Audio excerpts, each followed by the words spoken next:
Hali ya usalama katika mkoa wa Tabora wa kipindi cha kuanzia tarehe 1 mwezi wa 7 mwaka 2026 hadi sasa ni shwari. Tunaendelea na operesheni mbalimbali za kuhakikisha amani inaendelea kuimarika. Katika operesheni zinazofanyika na zinaendelea kufanyika kwa kipindi hicho, tumefanikiwa kuwakamata watuhumiwa 128 wa makosa mbalimbali, ambapo kati yao watuhumiwa 16 walihukumiwa adhabu ya vifungo mbalimbali ikiwemo kwa makosa mauaji, ubakaji, kupatikana na mali za wizi, kujeruhi, kuharibu mali, kutishia kuua kwa silaha na shambulio kudhuru mwili na kutelekeza mtoto. Kati ya watuhumiwa wa makosa makubwa ni pamoja na mtuhumiwa mmoja aitwaye Shabani Haruna Kilongo ambaye alihukumiwa adhabu ya kifungo cha miaka 30 kwa kosa la kubaka. Na mtuhumiwa mmoja anaitwa Isaac Majula Rwegela, yeye alihukumiwa adhabu ya kifungo cha nje cha mwaka mmoja kwa kosa la kuua bila kusudia. Aidha, kupitia operesheni dhidi ya madawa kulevya tumefanikiwa kuwakamata watuhumiwa 16 wakiwa na bangi kilogramu 512 na kete 1200.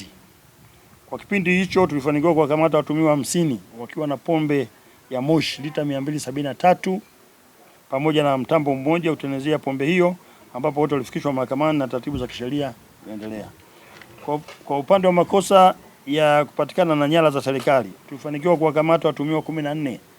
Kati yao watuhumiwa 7 wakiwa na meno mawili ya tembo na vipande 9 vya meno hayo, na watuhumiwa 7 wakiwa na miguu 8 ya swala, vipande vya ngozi ya nyamapori kama chui, pamoja na mazao ya misitu yakimiliki bila kuwa na kibali kwa mujibu wa sheria. Kadhalika tulifanikiwa kukamata watuhumiwa 14 waliofanya shughuli za uganga bila kibali, watuhumiwa 11 wa wizi wa pikipiki na watuhumiwa 5 wa wizi wa mifugo. Operesheni hizo zinaendelea kufanyika katika maeneo yote ya mkoa wa Tabora na tunaendelea kuchukua hatua kwa madereva wachache ambao wanaendesha vyombo vya moto bila kuzingatia sheria za usalama barabarani, kwani watuhumiwa 18 wamefutiwa leseni zao kwa udereva kwa makosa ya mwendo kasi, ulevi, kusababisha ajali na kuzidisha idadi ya abiria kwenye vyombo vya moto. Mwisho, Jeshi la Polisi mkoa wa Tabora linaendelea kutoa wito kwa wananchi kuendelea kutoa taarifa za uhalifu na wahalifu katika maeneo yote ili hatua za sheria zichukuliwe dhidi yao. Na pia nawapongeza wananchi wanaotoa taarifa za uhalifu hadi inapelekea kupatikana kwa mafanikio katika mkoa wetu wa Tabora.